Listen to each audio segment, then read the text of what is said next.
ಸಹಕಾರ ಮತ್ತು ಸಹನೆಯನ್ನು ಕೋರ್ತಾ ನಾನು ಎರಡು ವಿಚಾರಗಳನ್ನು ಪ್ರಸ್ತಾಪ ಮಾಡಲಿಕ್ಕೆ ಬಯಸ್ತೀನಿ. ಎರಡೂ ವಿಚಾರ ಗಂಭೀರವಾಗಿದೆ. ಆದರೆ ಮೊದಲನೇದು, ನಾನು ನಮ್ಮ ರಾಜ್ಯದಲ್ಲಿ ನಡೀತಿರುವಂಥ ಈ ಒಂದು ಹೊಸ ಸ್ಕ್ಯಾಮ್ನ ಸರಣಿ ಅಂತ ಏನು ಹೇಳ್ಬೋದು, ಅದರ ಬಗ್ಗೆ ನಾನು ಮಾತಾಡ್ಲಿಕ್ಕೆ ಬಯಸ್ತಾ ಇದ್ದೀನಿ. ಅದೇನಂತ ಇದ್ದಾರೆ ಅಂದರೆ, ಈ ಸರ್ಕಾರದಲ್ಲಿ ನೌಕರಿ ಕೊಡಬೇಕು ಅಂದರೆ ದುಡ್ಡು ಕೊಡಲಾರ್ದೆ ಏನೂ ಕೆಲಸ ಆಗಲ್ಲ. ಹಿಂದೆ ಒಬ್ಬರು ಮಂತ್ರಿಗಳು ಆಗಲೇ 2 ಮಂತ್ರಿಗಳು ರಾಜೀನಾಮೆ ಕೊಟ್ಟಿದ್ದಾರೆ ಈ ಸರ್ಕಾರದಲ್ಲಿ.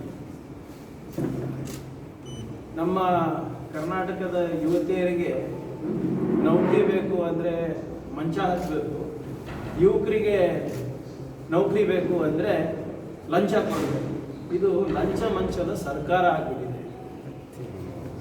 ನಾನು ಯಾವಾಗಲೂ ಕೂಡ ಏನು ಹೇಳ್ತಾ ಇದ್ದೆ ಅಂದರೆ, ಈ 40% ಸರ್ಕಾರ ಯುವಕರ ವಿರೋಧಿ ಸರ್ಕಾರ ಇದೆ. 8 ವರ್ಷದ ಹಿಂದೆ ಇದೇ ಸರ್ಕಾರ, ಇದೇ ಮೋದಿನವರು ವರ್ಷಕ್ಕೆ 2 ಕೋಟಿ ಉದ್ಯೋಗ ಸೃಷ್ಟಿ ಮಾಡ್ತೀನಿ ಅಂತ ಹೇಳಿದ್ರು. ಆದರೆ ಆ 2 ಕೋಟಿ ಉದ್ಯೋಗ ಅಂತೂ ಸೃಷ್ಟಿಯಾಗಿಲ್ಲ. ಆ ಡೇಟಾ ಸರ್ಕಾರನೇ ಕೊಟ್ಟಿದೆ. ಆದರೆ ಇವ್ರು ಕೊಟ್ಟಿದ್ದೇನು, ಯುವಕರಿಗೆ 50 ವರ್ಷದಲ್ಲಿ ಇರ್ಲಾರ್ದಂಥ ನಿರುದ್ಯೋಗ ಸಮಸ್ಯೆ ಇವತ್ತು ಉದ್ಭವ ಆಗಿದೆ. This is not my statistic, this is the statistic of the government of BJP from the centre. ಈ 40% ಸರ್ಕಾರದಲ್ಲಿ ಸ್ಟೇಟ್ನಲ್ಲಿ, ರಾಷ್ಟ್ರ ಮಟ್ಟದಲ್ಲೂ ಇವರಿಗೆ ಉದ್ಯೋಗ ಸೃಷ್ಟಿ ಮಾಡಲಿಕ್ಕಾಗಿಲ್ಲ, ರಾಷ್ಟ್ರದಲ್ಲೂ ಮಾಡಲಿಕ್ಕಾಗಿಲ್ಲ. ಇಲ್ಲಿ ಈ 40% ಸರ್ಕಾರ ಕಳೆದ 3 ವರ್ಷದಲ್ಲಿ ಆಲ್ಮೋಸ್ಟ್ 0 ಜಾಬ್ಸ್ ಅನ್ನ ಕೊಟ್ಟಿದ್ದಾರೆ. ಶೂನ್ಯ ಇವು ಸಾಧನೆ ಇದರಲ್ಲಿ, ಉದ್ಯೋಗ ಸೃಷ್ಟಿನಲ್ಲಿ. ಇದು ಕೂಡ ನನ್ನ ಸ್ಟ್ಯಾಟಿಸ್ಟಿಕ್ಸ್ ಅಲ್ಲ. ನಾನು ಒಂದು ಪ್ರಶ್ನೆ ಕೇಳಿದ್ದೆ ಕಳೆದ ಒಂದು ಬಜೆಟ್ ಸೆಷನ್ನಲ್ಲಿ. ಡಿಪಾರ್ಟ್ಮೆಂಟ್ ಆಫ್ ಇಂಡಸ್ಟ್ರೀಸ್ ಇಂದ, ಲಾರ್ಜ್ ಸ್ಕೇಲ್ ಇಂಡಸ್ಟ್ರೀಸ್ ಇಂದ ಮತ್ತೆ ಮೀಡಿಯಂ ಅಂಡ್ ಸ್ಮಾಲ್ ಸ್ಕೇಲ್ ಇಂಡಸ್ಟ್ರಿಯಿಂದ ಎಷ್ಟು ಉದ್ಯೋಗ ಸೃಷ್ಟಿಯಾಗಿದೆ ಅಂತ ಕೇಳಿದಾಗ ಅವರ ಅಂಕಿ ಅಂಶ ಪ್ರಕಾರ ಹೊಸದಾಗಿ ಯಾವುದೇ ರೀತಿಯಾದಂಥ ಕಳೆದ 2.5 ವರ್ಷದಲ್ಲಿ ಕಮರ್ಷಿಯಲ್ ಪ್ರೊಡಕ್ಷನ್ ಸ್ಟಾರ್ಟ್ ಆಗಲಾದ ಕಾರಣ ಅವರು ನೀಡಲಾದಂಥ ಉದ್ಯೋಗ ಶೂನ್ಯ. This is the answer from the state government. ಆಮೇಲೆ ministry of skills and employment ಇಂದ, ಅವರಿಂದ ಹಲವಾರು ಕಡೆ ಜಾಬ್ ಫೇರ್ ಆಗಿದೆ. ಲಕ್ಷಾಂತರ ಜನ ಬಂದು ಆ ಜಾಬ್ ಫೇರ್ನಲ್ಲಿ, ಆ ಉದ್ಯೋಗ ಮೇಳದಲ್ಲಿ ಭಾಗವಹಿಸಿಕೊಂಡಿದ್ದಾರೆ. ಆದರೆ ಆ ಸಂಖ್ಯೆನೂ ಕೂಡ 1000 ದಾಟ್ತಾ ಇಲ್ಲ. ಇದನ್ನು ಸ್ಟ್ಯಾಟಿಸ್ಟಿಕ್ಸು ನಿಮಗೆ ಬಜೆಟ್ ಸೆಷನ್ನಲ್ಲಿ ಅವ್ರದ್ದು ಸರ್ಕಾರ ನೀಡಿದಂಥ ಮಾಹಿತಿ ಇದು.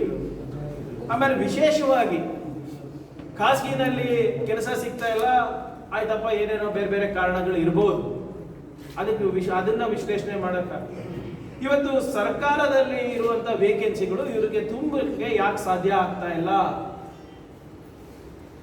ಮೊನ್ನೆ ಮೋದಿಯವ್ರು ನೋಡಿದ್ರೆ ಬಹಳ ದೊಡ್ಡ ಭಾಷಣ ಹೊಡೆದ್ರು. 8 ಲಕ್ಷ ಉದ್ಯೋಗ ಕೊಡ್ತೀವಿ, 10 ಲಕ್ಷ ಉದ್ಯೋಗ ಕೊಡ್ತೀನಿ, ಸರ್ಕಾರಿ ಹುದ್ದೆಗಳೆಲ್ಲ ಭರ್ತಿ ಮಾಡ್ತೀವಿ ಅಂದಿದ್ರು. ಇವತ್ತು ಇಲ್ಲಿ 3 ವರ್ಷ ಆಗ್ತಾ ಬಂದಿದೆ, ಯಾಕೆ ಇವರು ಸರ್ಕಾರಿ ಹುದ್ದೆಗಳನ್ನ ಭರ್ತಿ ಮಾಡ್ಲಿಕ್ಕೆ ಆಗ್ತಾ ಇಲ್ಲ?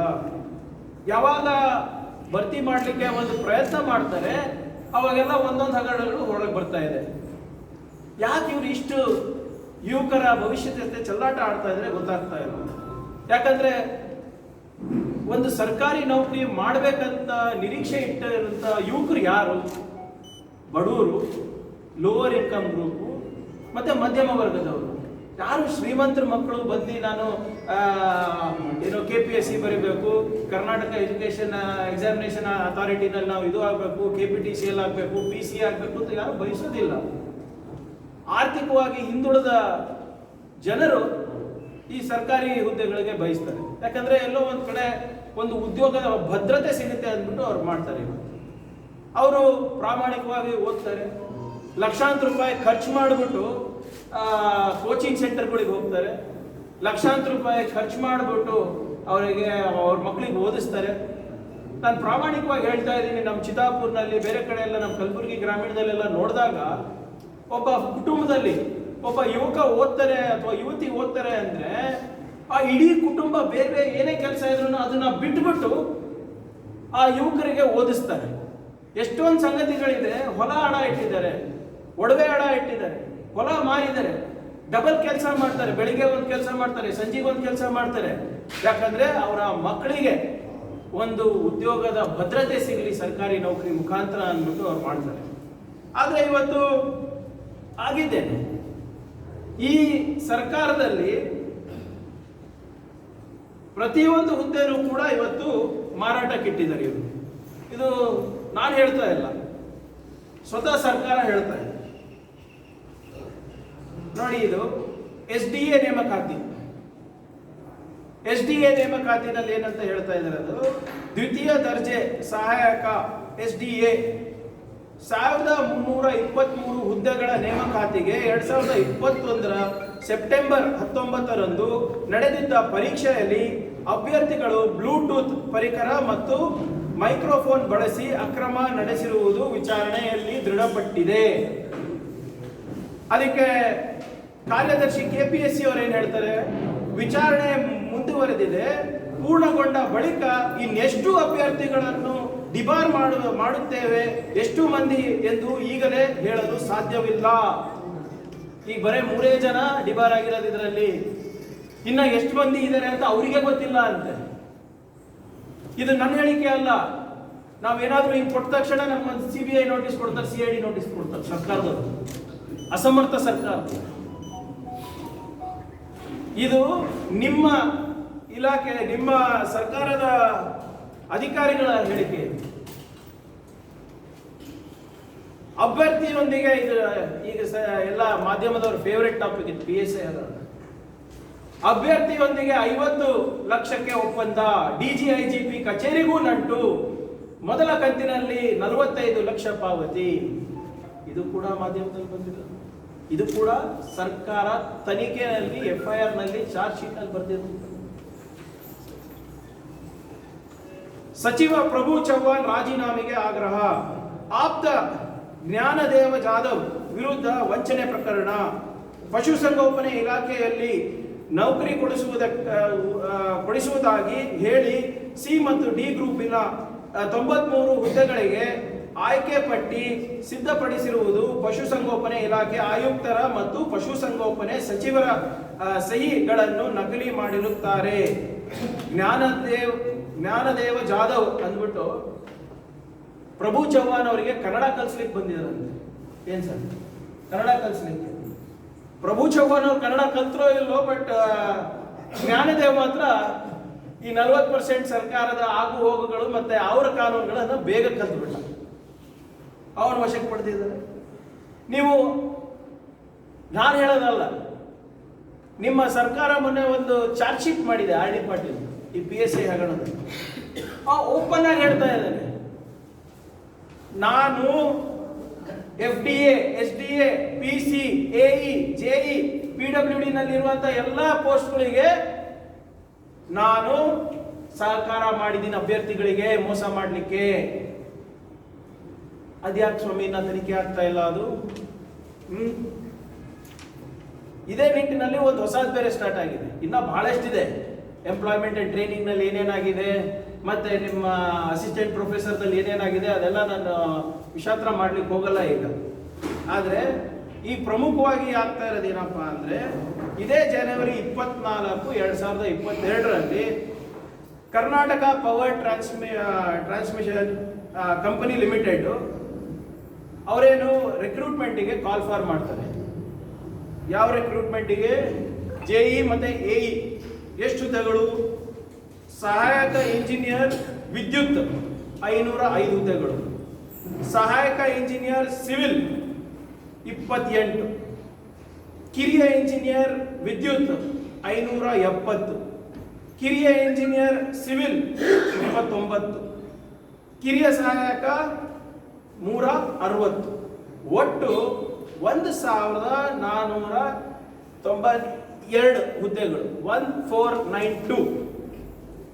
ಇದಕ್ಕೆ ಸ್ಕೇಲಿಗೆ ಸುಮ್ಮನೆ ತಮ್ಮ ಗಮನಕ್ಕೆ ಸ್ಕೇಲ್ ಎಷ್ಟಿದೆ ಅಂದರೆ PSI 545, ಇದು 3 ಪಟ್ಟು ಕರೆದಿದೆ. ಇದು ಯಾಕಂದ್ರೆ ಇದು ನಿಮ್ಗೆ ಲೆಕ್ಕಾಚಾರಕ್ಕೆ ಈಸಿ ಆಗುತ್ತೆ ಮುಂದೆ. ಎಷ್ಟು ತಗೊಂಡಿರಬಹುದು ಅಂತ. ಸೊ ಇದಕ್ಕೆ ನನ್ನ ಮಾಹಿತಿ ಪ್ರಕಾರ ಈ 1492 ಹುದ್ದೆಗಳಿಗೆ ಅರ್ಜಿ ಹಾಕಿದವರು 3 ಲಕ್ಷ ಚಿಲ್ಲರೆ ಜನ. 3 ಲಕ್ಷ ಚಿಲ್ಲರೆ ಜನ. ಅದು ಖಚಿತವಾಗಿ ಮಾಹಿತಿ ತಮಗೆ ತಂದುಕೊಡ್ತೀವಿ. ಅಂದಾಜು 3 ಲಕ್ಷ ಜನ ನಿರುದ್ಯೋಗಿ ಯುವಕರು ನಮಗೆ ಸರ್ಕಾರಿ ನೌಕರಿ ಸಿಗುತ್ತೆ ಅಂದ್ಬಿಟ್ಟು ಬಹಳ ಆಕಾಂಕ್ಷೆಯಿಂದ ಇದಕ್ಕೆ ಬಂದರು. ಸರ್ಕಾರ ಏನು ಮಾಡ್ತು? ಎಕ್ಸಾಮನ್ನು ನಡೆಸಿದ್ರು. ಹೇಗೆ ನಡೆಸಿದ್ರು? ಸೇಮ್ PSI ಹೇಗೆ ನಡೆಸಿದ್ರು ಹಾಗೆ ನಡೆಸಿದ್ರು. ಇದನ್ನು ಕೂಡ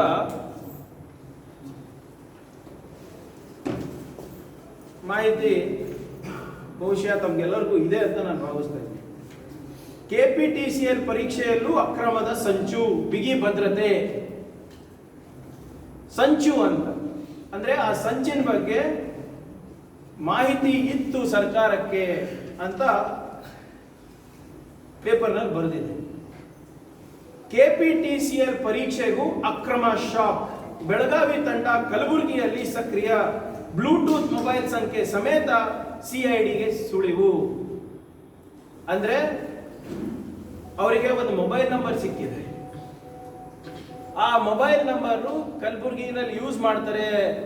ಯಾವ ರೀತಿ PSI ನಲ್ಲಿ ಬ್ಲೂಟೂತ್ ಹಗರಣ ಮಾಡಿದ್ರಲ್ಲ ಅದು ಮಾಡಬಹುದು ಅಂದ್ಬಿಟ್ಟು ಶಂಕಿತರಾಗಿ ಇಲ್ಲಿ ಬರ್ತಾರೆ. ಅಷ್ಟರಲ್ಲಿ ಆ ಮೊಬೈಲ್ ಸ್ವಿಚ್ ಆಫ್ ಆಗುತ್ತೆ. ಅದು ಬೇರೆ ಮೊಬೈಲ್ ಯೂಸ್ ಮಾಡಿದ್ರು, ಯಾವ ಸೆಂಟರ್ ಗೊತ್ತಿಲ್ಲ. ಚಿಂಚೋಳಿನಲ್ಲಿ ಭದ್ರತೆ ಡಬಲ್ ಮಾಡ್ತಾರೆ. ಅವಾಗ ನನಗೆ ಇದು ಒಂದು ಅರ್ಥ ಆಗಲ್ಲ. ಯಾವಾಗಲೂ ಇದು ಚಿಂಚೋಳಿ BJP ನಂಟು ಯಾಕೆ ಬರ್ತದೆ ಕಲಬುರಗಿ? ಅಕ್ರಮ ಬಂದಾಗಲ್ಲ ಯಾಕೆ ನಂಟು ಬರ್ತದೆ ಅಂತ ನಾವೇನಾದ್ರೂ ಹೇಳಿದ್ರೆ ನಾವು ರಾಜಕೀಯ ಮಾಡ್ತೀವಿ. ನಾವೆಲ್ಲ ನಮ್ಮ ಹೇಳಿರೋದು ಇದು ಮೂಲಗಳು ತಿಳಿಸಿದೆ ಅಂತ ಸರ್ಕಾರಕ್ಕೆ ಹೇಳ್ತಾ ಇದೆ. ಸ್ಮಾರ್ಟ್ ವಾಚ್ ಬಳಸಿ ಪರೀಕ್ಷೆಯಲ್ಲಿ ಅಕ್ರಮ. KPTCL ಪರೀಕ್ಷೆಯಲ್ಲಿ ಅಕ್ರಮ. ಗೋಕಾಕ್ನಲ್ಲಿ ಓರ್ವ ಅಭ್ಯರ್ಥಿ ಅರೆಸ್ಟ್. ಅಕ್ರಮನೇ ನಡೆದಿಲ್ಲ ಅಂತ ಸೇಮ್ PSI ನಲ್ಲಿ, FDA ನಲ್ಲಿ, SDA ನಲ್ಲಿ ಹೇಗೆ ಹೇಳಿದ್ರು ಇವರು ಅಕ್ರಮನೇ ನಡೆದಿಲ್ಲ ಅಂತ ಹೇಳ್ಕೊಂಡು ಹೋದ್ರಲ್ಲ ಸರ್ಕಾರದವರು. ಇವತ್ತು ಗೋಕಾಕ್ನಲ್ಲಿ ಅರೆಸ್ಟ್ ಆಗಿದಾರಲ್ಲ ಸ್ಮಾರ್ಟ್ ವಾಚ್ ಇಂದ. ಹೇಗೆ ಇದು ಬರ್ತಾರೆ? ನನಗೆ ಯಾಕೆ ಇದು ಪದೇ ಪದೇ ಹೇಳ್ತಾ ಇದ್ದೀನಿ ಅಂದ್ರೆ, ಈಗ ತಾನೇ ಕೆಲವು ಅಧಿಕಾರಿಗಳಿಗೆ ಮಾತಾಡ್ತಾ ಇದ್ದೆ. ಅವ್ರು ಹೇಳಿದ್ರು ಇಲ್ಲ ಸರ್ ಈ ಸರಿ ಅಂತೂ ಬಹಳ ಟೈಟ್ ಮಾಡಿಬಿಟ್ಟಿದೀವಿ, ಜಾಮರ್ ಹಾಕಿದೀವಿ, ಅದು ಹಾಕಿದೀವಿ, ಇದು ಹಾಕಿದೀವಿ ಅಂತ ಬಹಳಷ್ಟು ಹೇಳಿದ್ರು. ಮತ್ತೆ ಇದನ್ನ ಅರೆಸ್ಟ್ ಯಾಕೆ ಮಾಡಿದ್ರಿ? There is one procedure sir. ಈ ಎಕ್ಸಾಮಿನೇಷನ್ ಬರಿಬೇಕಾದ್ರೆ ಒಂದು ಪ್ರೊಸೀಜರ್ ಇದೆ. ಇದು ಕರ್ನಾಟಕ ಎಕ್ಸಾಮಿನೇಷನ್ ಅಥಾರಿಟಿ ಅಂದ್ರೆ ಕರ್ನಾಟಕ ಪರೀಕ್ಷಾ ಪ್ರಾಧಿಕಾರದ ಏನು KPTCL 2022 ನೇಮಕಾತಿ ಪರೀಕ್ಷೆಗೆ ಡ್ರೆಸ್ ಕೋಡ್. ಪುರುಷರಿಗೆ ಹೇಗಿರಬೇಕು, ಮಹಿಳೆಯರಿಗೆ ಹೇಗಿರಬೇಕು, ಅಭ್ಯರ್ಥಿಗಳಿಗೆ ಅವರು ಡ್ರೆಸ್ ಕೋಡ್ ಮಾಡ್ತಾರೆ. ಕೊಪ್ಪಳದಲ್ಲಿ ಯಾವ ಯುವಕ ಫುಲ್ ಆರ್ಮ್ ಶರ್ಟ್ ಹೋಗಿರ್ತಾರೆ, ಅದು ಕತ್ತರಿಸ್ಬಿಟ್ಟು ಒಳಗೆ ಕಳಿಸಿದ್ದಾರೆ. ಅಂದ್ರೆ ಮಾನದಂಡಗಳಿದೆ. ನೀವು 2ನೇ ಪುಟದಲ್ಲಿ ನೋಡಿದ್ರೆ KPTCL 2022 ನೇಮಕಾತಿ ಪರೀಕ್ಷೆಗೆ ನಿಷೇಧಿತ ವಸ್ತುಗಳ ಪಟ್ಟಿ. ಎಲೆಕ್ಟ್ರಾನಿಕ್ ವಸ್ತುಗಳ, ಮೊಬೈಲ್ ಫೋನ್ಗಳು, ಪೆನ್ ಡ್ರೈವ್ಗಳು, ಇಯರ್ಫೋನ್ಗಳು, ಮೈಕ್ರೋಫೋನ್ಗಳು, ಬ್ಲೂಟೂತ್ ಸಾಧನಗಳು ಮತ್ತು ಕೈ ಗಡಿಯಾರಗಳನ್ನು ಪರೀಕ್ಷಾ ಹಾಲ್ನೊಳಗೆ ಅನುಮತಿಸಲಾಗುವುದಿಲ್ಲ. ಅಂದ್ರೆ ಪರ್ಮಿಷನ್ ಇಲ್ಲ ಇದಕ್ಕೆ.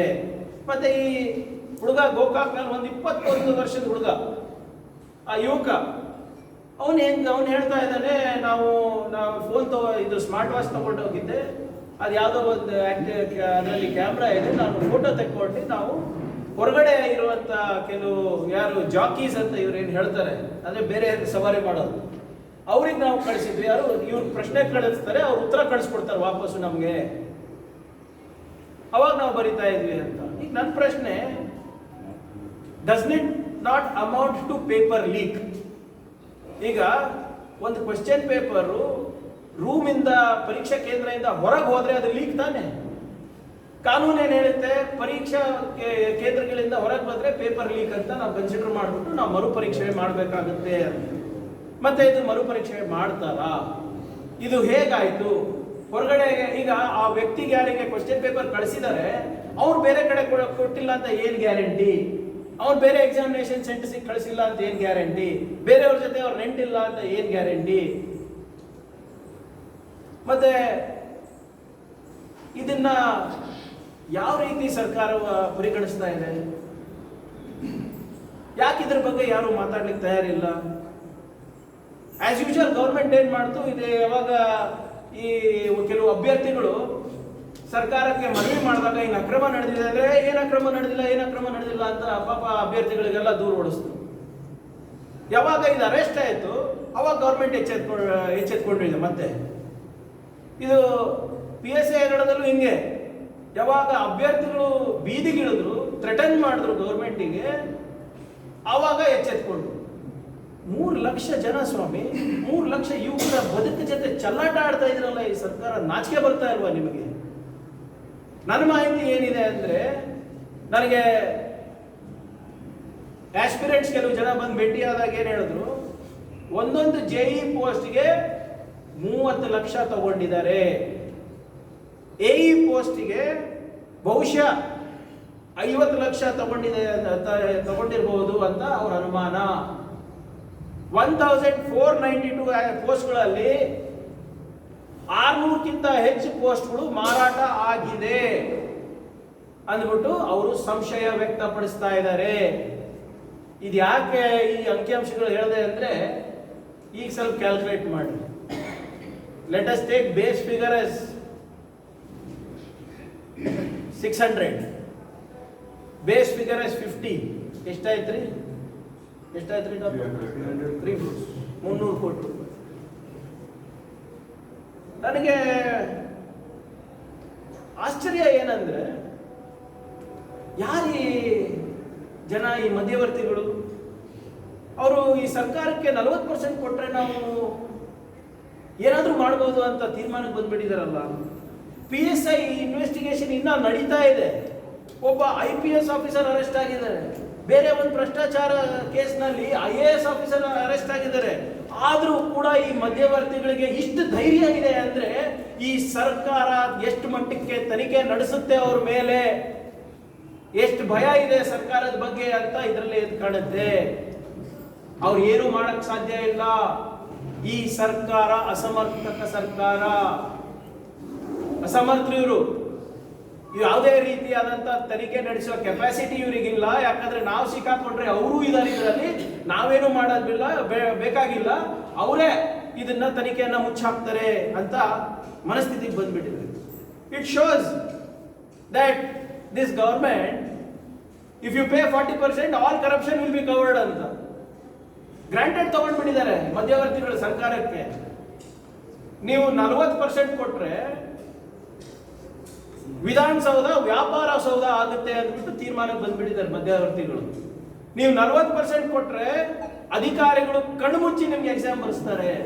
ನೀವು 40% ಕೊಟ್ರೆ ಮಂತ್ರಿಗಳು ಯುವಕರ ಭವಿಷ್ಯ ಮಾರಾಟ ಕೂಡ ಮಾಡ್ತಾರೆ ಅಂತ ತೀರ್ಮಾನಕ್ಕೆ ಬಂದ್ಬಿಟ್ಟಿದ್ದಾರೆ.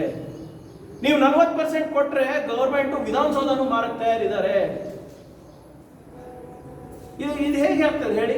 ಭಯ ಅನ್ನೋದೇ ಇಲ್ವಾ ಈ ಮಧ್ಯವರ್ತಿಗಳಿಗೆ? ಗಂಭೀರವಾಗಿ ಕೋರ್ಟ್ಗಳು ತನಿಖೆ ಮಾಡಬೇಕು ಅಂತ ಹೇಳ್ತಾ ಇದ್ದಾರೆ. ಚೀಮಾರಿ ಹಾಕಿದೆ ACBಗಾಗಿರ್ಬೋದು, ಅವಾಗಿನ ACB ಇರ್ಬೋದು, ಸರ್ಕಾರಕ್ಕಿರ್ಬೋದು. ಏನ್ ಮಾಡ್ತಾ ಇದ್ದೀರಾ ಅಂದ್ರು. ಒಬ್ಬ IPS officer, IAS officer arrest ಆದ್ರೂ ಕೂಡ ಇವರಿಗೆ ಸರ್ಕಾರದ ಬಗ್ಗೆ ಭಯ ಭಕ್ತಿ ಇಲ್ಲ ಅಂದ್ರೆ ನಾವು ಏನ್ ಅನ್ಕೋಬೇಕು? ಯುವಕರ ಭವಿಷ್ಯ ಏನಾಗಬೇಕು? ಮತ್ತೆ ವಿಚಿತ್ರ ಏನಪ್ಪಾ ಅಂದ್ರೆ, ಈ PSI ಹಗರಣದಲ್ಲಿ ಆ PSI ಅಕ್ಯೂಸ್ ಹೇಳ್ತಾ ಇದ್ದಾನೆ, ನಾನು ಇಷ್ಟೆಲ್ಲ ಹಗರಣ ಮಾಡಿದೀವಿ SDA, FDA ನಲ್ಲಿ, JEE ನಲ್ಲಿ, PWD ನಲ್ಲಿ, ವೆಟನರಿನಲ್ಲಿ. ಯಾಕೆ ಅದ್ರ ಬಗ್ಗೆ ಗಂಭೀರವಾಗಿ ಪರಿಶೀಲನೆ ಮಾಡ್ತಾ ಇಲ್ಲ ಈ ಸರ್ಕಾರ? ಯಾಕೆ ಇನ್ವೆಸ್ಟಿಗೇಟ್ ಮಾಡ್ತಾ ಇಲ್ಲ? ಹೌದಪ್ಪ ಅವ್ರು ಹೇಳಿಕೆ ಕೊಟ್ಟಿರೋದು ನಿಜನಾ ಸುಳ್ಳ ಅಂತ ಯಾಕೆ ಸುಮ್ಮನೆ ಕೂತಿದ್ದಾರೆ ಇವರು? ಆದ್ರಿಂದ ನಮ್ಮ ಬೇಡಿಕೆ ಬಹಳ ಸ್ಪಷ್ಟವಾಗಿದೆ. ನಾವು ಏನಾಗ್ಬಿಟ್ಟಿದೆ ಅಂದ್ರೆ, ನನಗೂ ನಾಚಿಕೆ ಬರ್ತಾ ಇದೆ ಪ್ರೆಸ್ ಮೀಟ್ ಮಾಡಿ. ತಮ್ಮ ಹತ್ರ ಬರಬೇಕು, ಅಂಕಿಅಂಶಗಳು ಕೊಡಬೇಕು, ಮಾಹಿತಿಯನ್ನ ನೀಡಬೇಕು, ಫ್ಯಾಕ್ಟ್ಸ್ ಅನ್ನ ನಿಮ್ಮ ಮುಂದೆ ಪ್ಲೇಸ್ ಮಾಡಬೇಕು. ನೀವು ನಮ್ಗೆ ಕೇಳ್ತೀರಿ ಏನ್ರಿ ನಿಮ್ಮ ಆಗ್ರಹ? ಸೇಮ್ ಜುಡಿಷಿಯಲ್ ಕಮಿಟಿ ಕೂಡ ಜುಡಿಷಿಯಲ್ ಎನ್ಕ್ವೈರಿ ಮಾಡಿ, SITಗೋ CBIಗೋ CIDಗೋ ಹ್ಯಾಂಡ್ ಓವರ್ ಮಾಡಿ. ನಾವು ಯಾಕೆ CID ಯಾಕೆ SIT ಅಂಡರ್ ಸಿಟ್ಟಿಂಗ್ ಜಡ್ಜ್ ಹೇಳ್ತಾ ಇದೀವಿ ಅಂದ್ರೆ, without fear or favour they will investigate. ಹೆಂಗೆ ಮೊನ್ನೆ IPS ಅಧಿಕಾರಿಗಳಿಗೆ ಬಂಧನ ಮಾಡಿದ್ದು ಅವರ ಜೂನಿಯರ್ಸು. ಯಾವಾಗ ಕೋರ್ಟ್ ಚೀಮಾರಿ ಹಾಕ್ತು, ಕೋರ್ಟ್ ಏನ್ ಹೇಳ್ತು, ನಾವು ನಿಮ್ ಜೊತೆ ಇದೀವಿ, ಯಾರು ಅಡಚಣೆ, ಈ ಸರ್ಕಾರದಿಂದ ಯಾರು ನಿಮ್ಗೆ ಏನು ಮಾಡೋಕ್ಕಾಗಲ್ಲ, ನೀವು ಯಾರು ತಪ್ಪು ಮಾಡಿದ್ದಾರೆ ಅವ್ರಿಗೆ ಒಳಗೆ ಹಾಕಿರಿ ಅಂದಾಗ ಅರೆಸ್ಟ್ ಆದ್ರು ಅವರು. ನನ್ನ ಪ್ರಕಾರ ನಾವು ಎಲ್ಲರೂ ಸೇರಿ ಒಂದು ಪಬ್ಲಿಕ್ ಇಂಟ್ರೆಸ್ಟ್ ಲಿಟಿಗೇಷನ್ ಹಾಕ್ಬೇಕನ್ಸುತ್ತೆ. ಇದು ಜುಡಿಷಿಯಲ್ ಎನ್ಕ್ವೈರಿ ಒಂದೊಂದು ಕೇಸಿಗಲ್ಲ. ಈ ಸರ್ಕಾರದಿಂದ ಆಗ್ತಾ ಇರುವ ಅನ್ಯಾಯಗಳು, ಟ್ರಾನ್ಸ್ಫರ್ ದಂಧೆ ಇರ್ಬೋದು, ಭ್ರಷ್ಟಾಚಾರ ಇರ್ಬೋದು, ಮತ್ತೆ ವಿಶೇಷವಾಗಿ ಏನು ಇದು ಯುವಕರ ಭವಿಷ್ಯವನ್ನ ಮಾರಾಟಕ್ಕಿಟ್ಟಿದಾರಲ್ಲ, ಸರ್ಕಾರಿ ನೌಕರಿಗಳನ್ನ ಇವರು ಮಾರ್ತಾ ಇದಾರಲ್ಲ, ಈ ಎಲ್ಲಾ ಕೇಸ್ಗಳು ಒಂದು ಫಾಸ್ಟ್ ಟ್ರ್ಯಾಕ್ ಕೋರ್ಟ್ ಮಾಡಬೇಕು.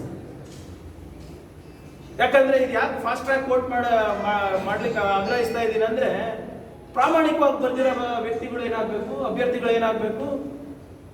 ಅವತ್ತು DG ಅವರು ಮತ್ತು ಹೋಮ್ ಮಿನಿಸ್ಟರ್ ಯಾರು ಪ್ರಾಮಾಣಿಕರು PSI ಎಕ್ಸಾಮ್ ಬರೆದಿದ್ದಾರೆ, ನಾವು ಅವರಿಗೆ ಮರು ಪರೀಕ್ಷೆ ಬೇಡ ಅಂದ್ಬಿಟ್ರು. ಪಾಪ ಅವರೆಲ್ಲ ಖುಷಿಯಾಗಿದ್ರು. ಇಲ್ಲ, ಏನೇನೋ ತಂತ್ರಜ್ಞಾನ ಇದೆ, ಫೊರೆನ್ಸಿಕ್ ಇದೆ, ಡಿಜಿಟಲ್ ಫೊರೆನ್ಸಿಕ್ ಇದೆ, ನಾವು ಯಾರು ಪ್ರಾಮಾಣಿಕರು ಯಾರು ಅಪ್ರಾಮಾಣಿಕರು ಅಂತ ಗೊತ್ತಾಗುತ್ತೆ ನಮ್ಗೆ ಅಂತ ಹೇಳ್ಬಿಟ್ಟು ಪಾಪ ಪ್ರಾಮಾಣಿಕರಿಗೆಲ್ಲ ಒಂದು ಭರವಸೆ ಮೂಡಿಸಿದ್ರು. ಆಮೇಲೆ ಇಲ್ಲ, ಎಲ್ಲರೂ ಮರು ಪರೀಕ್ಷೆ ಮಾಡಬೇಕು ಅಂತ. ಮತ್ತೆ ಇವ್ರ ಹಣೆ ಬರ ಏನಾಗ್ತದೆ, ಮತ್ತೆ ಆ FDA ಏನಾಗ್ತದೆ, AEJಗಳದ್ದು ಏನಾಗ್ತದೆ. ಅದಕ್ಕೆ ಒಂದು ಫಾಸ್ಟ್ ಟ್ರ್ಯಾಕ್ ಮಾಡಿದ್ರೆ ಒಂದು ಪ್ರಾಮಾಣಿಕರಿಗೂ ನ್ಯಾಯ ಸಿಗುತ್ತೆ. ಇನ್ನೊಂದು ಆತಂಕ ಏನಾಗ್ಬಿಟ್ಟಿದೆ ಅಂದ್ರೆ, ಯುವಕರಲ್ಲಿ ಅವ್ರದ್ದು ಏಜ್ ಮುಗೀತಾ ಇದೆ. ಸರ್ಕಾರಿ ನೌಕರಿಗಳಿಗೆ ಅರ್ಜಿ ಹಾಕಕ್ಕೆ ಪಾಪ ಅವರಿಗೂ ಕೂಡ ಏನೋ ದಾರಿ ಇಲ್ಲ. ಒಂದ್ಸರಿ ಏಜ್ ಮುಗ್ದೋಗ್ಬಿಟ್ರೆ, ಸರ್ಕಾರದ ತಪ್ಪಿಂದ ಇದಾಗ್ತಾ ಇರೋದು. ಏಜ್ ಮುಗ್ದೋಗ್ಬಿಟ್ರೆ ಅವ್ರಿಗೆ ಲೈಫ್ ಲಾಂಗ್ ಸರ್ಕಾರಿ ನೌಕರಿಗಳಿಲ್ಲ. ಇವ್ರು ಹೇಳ್ತಾರಲ್ಲ, ನಾವು ಪ್ರಾಮಾಣಿಕ ಸರ್ಕಾರ, 40% ಸರ್ಕಾರ ಅಲ್ಲ, ನಾವು ಯುವಕರ ಪರವಾಗಿದ್ದೀವಿ ಅಂತ ಹೇಳ್ತಾರಲ್ಲ. ಧೈರ್ಯ ಇದ್ರೆ ಒಂದು ಫಾಸ್ಟ್ ಟ್ರ್ಯಾಕ್ ಕೋರ್ಟ್ ಮಾಡಿ. ಯಾವ್ಯಾವ್ದು ಜಾಬ್ ಸ್ಕ್ಯಾಮ್ಸ್ ಇದೆ ಅಂತ ಇವರೆಲ್ಲ ಹೇಳ್ತಾ ಇದಾರಲ್ಲ, let it be investigated by sitting judge. ನೀವು ಮಾಡಿ, CIT ಕೊಡ್ತೀರಾ, CBI ಕೊಡ್ತೀರಾ, CID ಕೊಡ್ತೀರಾ, ಯಾರಿಗಾರ ಕೊಡಿ. ಫಾಸ್ಟ್ ಟ್ರ್ಯಾಕ್ ಕೋರ್ಟ್ ಒಂದು ಮಾಡಿಬಿಡಿ, ನೋಡೋಣ. ಪ್ರಾಮಾಣಿಕರಿಗೆ ಹೆಲ್ಪ್ ಮಾಡಿ, ನೊಂದವರಿಗೆ ಹೆಲ್ಪ್ ಮಾಡಿ, ಯಾರೇ ಏಜ್ ಡಿಬಾರ್ ಆಗ್ತಾ ಇದ್ರೆ ಅವ್ರಿಗೆ ಹೆಲ್ಪ್ ಮಾಡಿ. ಅದು ಇದು ಬಿಟ್ಟು ನೀವು ಸುಮ್ಮನೆ ಉಡಾಫೆಯಾಗಿ ಮಾಧ್ಯಮದಲ್ಲಿ ಮಾತಾಡ್ಕೊಂಡು ಹೋದ್ರೆ ಆಗೋದಿಲ್ಲ. ಯುವಕರು ಸರ್ಕಾರದ ಮೇಲೆ ಭರವಸೆ ಮಾಡ್ತಾ ಇಲ್ಲ ಈಗ. ಇಲ್ಲಿ ನೋಡಿ, ಇದು ಏನ್ ಹೇಳ್ತಾರೆ, ಇದು candidate uses smart watch during examination. The accused was sending questions to outsiders using the camera in his smart watch and receiving messages for the same. ಅಂದ್ರೆ ಇದು ಕ್ವೆಶ್ಚನ್ ಪೇಪರ್ ಲೀಕ್ ಆದಂಗೆ ಅಲ್ವಾ. ಸೊ ಅದರಿಂದ ಇದು ಹೇಗಾಗ್ತಾ ಇದೆ, ಯಾರು ಮಾಡ್ತಾ ಇದ್ದಾರೆ ಅಧಿಕಾರಿಗಳು, ಯಾಕೆ ಅಧಿಕಾರಿಗಳು ಇವರು ಕಂಟ್ರೋಲ್ನಲ್ಲಿ ಬರ್ತಾ ಇಲ್ಲ. ಮಾತೆತ್ತಿದ್ರೆ ಮುಖ್ಯಮಂತ್ರಿಗಳು, CM ಅಂದ್ರೆ ಕಾಮನ್ ಮ್ಯಾನ್ ಅಂತ ಹೇಳ್ತಾ ಇರ್ತಾರಲ್ಲ. ಈ ಕಾಮನ್ ಮ್ಯಾನ್ ಗವರ್ಮೆಂಟ್ ನಲ್ಲಿ, sir, the common people are suffering. ಮಾನ್ಯ ಮುಖ್ಯಮಂತ್ರಿಗಳೇ, CM ಅಂದ್ರೆ ಚೀಫ್ ಮಿನಿಸ್ಟರೇ. ನೀವು ಸುಮ್ಮನೆ ಯಾರೇನೋ ಅದಕ್ಕೆ ಲೇಪ್ ಹಚ್ಚಿ ನಾನು ಕಾಮನ್ ಇದ್ದೀನಿ, ಸರಳ ಇದ್ದೀನಿ ಅಂತ ತೋರಿಸ್ಕೊಳಕ್ ಹೋಗ್ಬೇಡಿ. You are the head of one of the most prosperous state in India. ಅದು ಚೀಫ್ ಮಿನಿಸ್ಟರ್ ಅಂತ ಹೇಳ್ಕೊಳ್ಳಕ್ಕೆ ಯಾಕೆ ನಿಮ್ಗೆ ನಾಚಿಕೆ? ನೀವು ಅಸಾಮಾನ್ಯ ಮನುಷ್ಯರು, ಸಾಮಾನ್ಯ ಅಲ್ಲ. ಎಲ್ಲರಿಗೂ ಕರ್ನಾಟಕ ರಾಜ್ಯದ ಮುಖ್ಯಮಂತ್ರಿ ಆಗ್ಲಿಕ್ಕೆ ಅವಕಾಶ ಸಿಗೋದಿಲ್ಲ. ನಮ್ಮ ರಾಜ್ಯಕ್ಕೆ ನೀವು ಇನ್ನ ಹೆಚ್ಚು ಉದ್ಯೋಗ ಸೃಷ್ಟಿ ಮಾಡಬೇಕು, ಬಂಡವಾಳ ತರಬೇಕು. ಅದು ಇದು ಬಿಟ್ಟು ನಾವು UP ಮಾಡಲ್ ಮಾಡ್ತೀನಿ ಅಂತೀರಲ್ಲ ಸರ್, ನಾವ್ ಏನ್ ಹೇಳೋದು ನಿಮ್ಗೆ? ಈ ಕಾಮನ್ ಮ್ಯಾನ್ ಗವರ್ಮೆಂಟ್ ನಲ್ಲಿ common people are suffering without jobs, they are suffering with loss of income. ನಿಮ್ಮ ಉತ್ತರ ಏನು ಯುವಕರಿಗೆ? ಬಂದು ನಾಳೆ ನಿಮ್ಮ ಕಚೇರಿಯನ್ನ ಮುತ್ತಿಗೆ ಹಾಕ್ತಾರೆ. ಮೊನ್ನೆ ಹೆಂಗೆ ಯುವಕರು ಎಲ್ಲ ಹೋಗಿ ಹೋಮ್ ಮಿನಿಸ್ಟರ್ ದಾಳಿ ಮಾಡಿದ್ರಲ್ಲ, ಒಂದು ಟೈಮ್ ಸರಿಯಾಗಿದೆ. ಯುವಕರೇ ಹೋಗಿ ಮುಖ್ಯಮಂತ್ರಿಯ ಒಂದು ಕಚೇರಿಗೆ ದಾಳಿ ಮಾಡಿಸೋದು. ಮೊನ್ನೆ CM ಚೇಂಜ್ ಆಗ್ತದೆ ಅಂದ್ಬಿಟ್ಟು, 3ನೇ CM ಬರ್ತಾರೆ ಅಂದ್ಬಿಟ್ಟು ಸುರೇಶ್ ಗೌಡ ಹೇಳಿಕೆ ಮಾಡಿದಾಗ, ನಾವು ಅದು ಪುನರುಚ್ಚರಿಸಿದಾಗ ಇಡೀ ಕ್ಯಾಬಿನೆಟ್ನವರು ಹೊರಗೆ ಬಂದು ಸ್ಟೇಟ್ಮೆಂಟ್ ಕೊಟ್ರಲ್ಲ ಮಾಧ್ಯಮದಲ್ಲಿ. ಯುವಕರ ಭವಿಷ್ಯದ ಬಗ್ಗೆ ಇದ್ದಾಗ ಯಾಕ್ರಿ ಬರಲ್ಲ ಯಾರು ಹೊರಗಡೆ? ಯಾಕೆ ಇವ್ರು ಯಾರು ಸ್ಟೇಟ್ಮೆಂಟ್ ಕೊಡಲ್ಲ ಕ್ಯಾಬಿನೆಟ್ ಸಚಿವರು? ಯಾವಾಗ ಸಿಎಂಗೆ ಆತಂಕ ಇರ್ತದೆ, ಯಾವಾಗ ಬೆಂಕಿ ಹಚ್ಚ ಕೆಲಸ ಇರ್ತದೆ, ಸಮಾಜದಲ್ಲಿ ಕೋಮದ ವಿಷ ಬೀಜ ಬಿತ್ತಬೇಕಾಗ್ತದೆ, ಅವಾಗ ಈ ಮಂತ್ರಿಗಳೆಲ್ಲ ಬರ್ತಾರೆ ಹೊರಗಡೆ. ಯಾವಾಗ ಯುವಕರಿಗೆ ಅನ್ಯಾಯ ಆಗ್ತಾ ಇದೆ, ಯಾವಾಗ PSI ಹಗರಣ ಆಗ್ತಾ ಇದ್ದಾಗ, JEE AW ಹಗರಣಗಳು ಆಗ್ತಾ ಇದ್ದಾಗ, ಯಾವಾಗ CET ಸ್ಟೂಡೆಂಟ್ಸ್ 25,000 ಮಕ್ಕಳಿಗೆ ಅನ್ಯಾಯ ಆಗ್ತಾ ಇದೆ, ಆ ಸಂದರ್ಭದಲ್ಲೆಲ್ಲ ಯಾವಾಗ ಪೂರಾ ಬಾಯಿಗೆ ಜಿಪ್ಪ ಕಡ್ಕೊಡ್ತಾರಲ್ಲ, ಪೇಪರ್ ಪಿನ್ ಹೊಡೆದ್ಬಿಡ್ತಾರಲ್ಲ ಇವರು. ಯಾಕೆ ಇವಾಗ ಯಾಕೆ ಹೊರಗೆ ಬರ್ತಾ ಇಲ್ಲ? Comment answer the people. 3 lakh ಯುವಕರು ಬರ್ದಿದ್ದಾರೆ ಸ್ವಾಮಿ, ಬಂದು ಹೊರಗೆ ಹೇಳಿ ಏನಾಗ್ತಾ ಇದೆ ಏನಾಗ್ತಾ ಇಲ್ಲ. ಈ ಸರ್ಕಾರ ಯುವಕರ ಭವಿಷ್ಯವನ್ನ ಮಾರಾಟ ಮಾಡಿಬಿಟ್ಟು ನಡೆಸ್ತಾ ಇದ್ದಾರೆ. We will not allow this. ಇನ್ನ ಹೆಚ್ಚು ರೀತಿಯಲ್ಲಿ ನಾವು ಇದ್ರ ಬಗ್ಗೆ ತಿಳ್ಕೊಂಡು ಅಭ್ಯರ್ಥಿಗಳ ಪರವಾಗಿ ನಾವು ಹೋರಾಟ ಮಾಡಲಿಕ್ಕೂ ಕೂಡ ನಾವು ಕಾಂಗ್ರೆಸ್ ಪಾರ್ಟಿದವರು ಸಿದ್ಧರಿದ್ದೇವೆ ಅಂತ ಈ ಸಂದರ್ಭದಲ್ಲಿ ಹೇಳ್ತಾ, ನಾನು ಹೇಳ್ದಂಗೆ ದಯವಿಟ್ಟು ಒಂದು ಫಾಸ್ಟ್ ಟ್ರ್ಯಾಕ್ ಕೊಟ್ಟು ಈ ಎಲ್ಲ ಹಗರಣಗಳು, ಉದ್ಯೋಗ ಸೃಷ್ಟಿ ಸಂಬಂಧಪಟ್ಟಂತ ಎಲ್ಲ ಉದ್ಯೋಗಗಳ ಬಗ್ಗೆ, ನೇಮಕಾತಿ ಹಗರಣಗಳಿಗೆ ನೀವು ಫಾಸ್ಟ್ ಟ್ರ್ಯಾಕ್ ಕೋರ್ಟ್ ಮಾಡ್ರಿ. ಇನ್ನು 40%ಗೆ ಇನ್ನೂ ಒಂದು ಸುಪ್ರೀಂ ಕೋರ್ಟ್ ಫಾಸ್ಟ್ ಟ್ರ್ಯಾಕ್ ಮಾಡಿದ್ರೆ ಬೆಟರ್ ಅನ್ಸುತ್ತೆ. ಸದ್ಯಕ್ಕೆ ಇದು ನೇಮಕಾತಿ ಇದರಲ್ಲಿ ದಯವಿಟ್ಟು ಒಂದು ಫಾಸ್ಟ್ ಟ್ರ್ಯಾಕ್ ಕೋರ್ಟ್ ಸೆಟಪ್ ಮಾಡಿ ಎಲ್ಲಾನು ಕೂಡ ಕೊಡಬೇಕು ಅಂತ ತಮ್ಮ ಮುಖಾಂತರ ನಾನು ಸರ್ಕಾರಕ್ಕೆ ಆಗ್ರಹವನ್ನ ಮಾಡ್ತಾ ಇದ್ದೇನೆ. ಮರುಪರೀಕ್ಷೆ ಆಗ್ಬೇಕಾ ಮತ್ತೆ ಏನ್ ಹೇಳಕ್ ಬಯಸ್ತೀರಿ? ಈಗ ಅದು ಸರ್ಕಾರ ತೀರ್ಮಾನ ತಗೋಬೇಕಲ್ಲ. ಕ್ವೆಶ್ಚನ್ ಪೇಪರ್ ಲೀಕ್ ಆಗಿದೆ ತಗೋಬೇಕು ಅಂತ ನೀವು ಆಗ್ರಹ ಮಾಡ್ತೀರಿ ಪ್ರತಿಪಕ್ಷ? ಇಲ್ಲ, ನಾನೇನ್ ಹೇಳ್ತಾ ಇದ್ದೀನಿ, ಅದೇ ಕನ್ಸಿಡರಿಂಗ್ ಇಟ್ ಅ ಲೀಕ್. ನನ್ನ ಪ್ರಕಾರ ಲೀಕ್, ಯಾಕಂದ್ರೆ ಪರೀಕ್ಷಾ ಕೇಂದ್ರದಿಂದ ಹೊರಗೆ ಹೋಗಿದೆ ಅಂತ ಅವ್ರು ಹೇಳ್ತಾ ಇರೋದು. ಏನೋ ರಿಪೋರ್ಟ್ ಇದೆ. FIR ನಾನು ಇನ್ನೂ ಸಂಪೂರ್ಣವಾಗಿ ಓದಿಲ್ಲ. FIR ಬಂದ್ಮೇಲೆ ನಾನು ಮತ್ತೊಮ್ಮೆ ತಮ್ಮ ಹತ್ರ ಪುನರುಚ್ಚರಿಸ್ತೀನಿ. ಆದ್ರೆ ಸದ್ಯದ ಲಭ್ಯ ಮಾಹಿತಿ ಇರೋದ್ರಿಂದ ಹೊರಗಡೆ ಪೇಪರ್ ಹೋಗಿರೋದ್ರಿಂದ ಆಸ್ ಪರ್ ಲಾ ಎಕ್ಸಾಮಿನೇಷನ್ ಆಗ್ಬೇಕು. ಆದ್ರೆ ಆ ಎಕ್ಸಾಮಿನೇಷನ್ ಮಾಡ್ತಾರ ಇಲ್ಲ ಅಂತ ಸರ್ಕಾರ ಕೊಡ್ಬೇಕಲ್ಲ. ನಾನ್ ಡಿಸಿಷನ್ ಹೆಂಗ್ ತಗೊಳಾಗ್ತದೆ? ನಾನೇನ್ ಹೇಳ್ತಾ ಇದ್ದೆ, ಅಕ್ರಮ ಬಯಲಿಗೆ ಬಂದಿದೆ. ಇದ್ರ ಹಿಂದೆ ಯಾರಿದ್ದಾರೆ? 30 ಲಕ್ಷ 50 ಲಕ್ಷಕ್ಕೆ ಒಂದೊಂದು ಹುದ್ದೆಗಳು ಹೋಗ್ತಾ ಇವೆ ಅಂದ್ರೆ ಇದು ವ್ಯಾಪಾರ ಸೌಧಕ್ಕೆ ಹೋಗ್ತಾ ಇಲ್ವಾ? ಇದು ಮತ್ತೆ ಏನ್ ಮಾಡ್ತಾರೆ, ಹೆಂಗೆ ಇದು ಬರೀ 1 ಸೆಂಟರು 2 ಸೆಂಟರು ತೋರಿಕೆಗೋಸ್ಕರ ಮಾತ್ರ ಇದು ಸೀಮಿತ ಇಟ್ಬಿಟ್ಟು ಮುಗಿಸ್ಬಿಡ್ತಾರೆ ಇವರು. ಅದೇ ಈಗ ನಾವೆಲ್ಲ ಪಟ್ಟು ಹಿಡ್ದಿರ್ಲಿಲ್ಲ ಅಂದ್ರೆ ಇವತ್ತು ಒಂದು IPS IAS ಆಫೀಸರ್ ಅರೆಸ್ಟ್ ಆಗ್ತಾ ಇದ್ರ?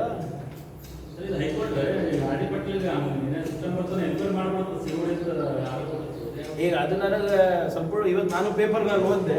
ಸ್ವಲ್ಪ ಅದೇನಿದೆ ಆರ್ಡರ್ ನಾನು ನೋಡ್ತೀನಿ. ಅದು I have not seen that, to be honest ನಾನು ನೋಡಿಲ್ಲ. ಇನ್ನೂ ಒಂದು ವಿಷಯ ಇದೆ, ಅದು ಮುಗಿಸ್ಬಿಟ್ಟು ಎಲ್ಲ ಒಂದೇ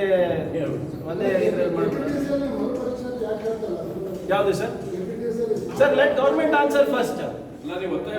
ನಾನು ನೋಡಿ ಅಭ್ಯರ್ಥಿ ಇಲ್ಲ ಅಬ್ದಾನಿ ಸಾಬ್, ನನ್ನ ಪ್ರಕಾರ ಇದು ಕ್ವೆಶ್ಚನ್ ಪೇಪರ್ ಲೀಕ್ ಅಂತ ನಾನು ಹೇಳ್ತೀನಿ. If it is a question paper leak, ಒಂದು ಮಾನದಂಡಗಳಿವೆ.